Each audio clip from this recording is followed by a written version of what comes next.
Madhavan, Navya Nair, Meera Jasmine എന്നീ 3 നടിമാരെയും ഇന്നും മലയാള cinema പ്രേക്ഷകർ ഓർക്കുന്നു.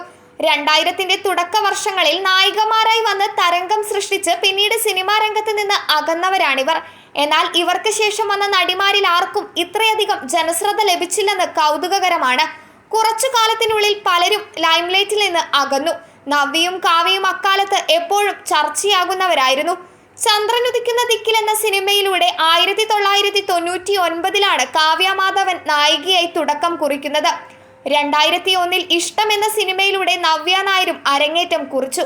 മലയാളത്തിന്റെ മുഖശ്രീയായി കാവ്യ അറിയപ്പെട്ടു. ജ്വലിക്കുന്ന സൗന്ദര്യവും മലയാള തനിമയും കാവ്യയോട് വല്ലാത്ത മമത പ്രേക്ഷകർക്കുണ്ടാക്കി.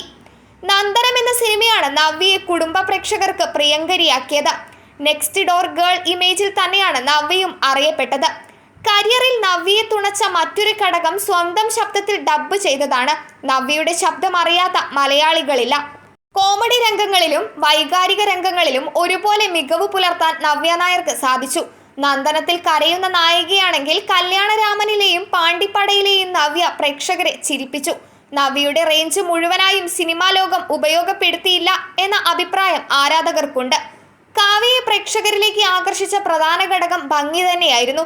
നടിയുടെ സൗന്ദര്യത്തെ അന്ന് ആരാധകർ പുകഴ്ത്തി. വളരെ കുറച്ച് സിനിമകളിലെ അഭിനേത്രി എന്ന നിലയിൽ കാവ്യ തിളങ്ങിയിട്ടുള്ളൂ. വാസ്തവം, പെരുമഴക്കാലം തുടങ്ങിയ സിനിമകൾ ഉദാഹരണം. എന്നാൽ സ്ക്രീൻ പ്രസൻസിൽ കാവ്യയെ വെല്ലുന്ന ഒരു നടി മലയാളത്തിൽ ഉണ്ടായിരുന്നില്ല. ചെയ്ത സിനിമകളിൽ ഭൂരിഭാഗവും സൂപ്പർ ഹിറ്റുമാണ്.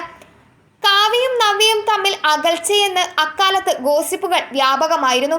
എന്നാൽ ഇരുവരും ഒരിക്കലും ഇതേക്കുറിച്ച് സംസാരിച്ചിട്ടില്ല.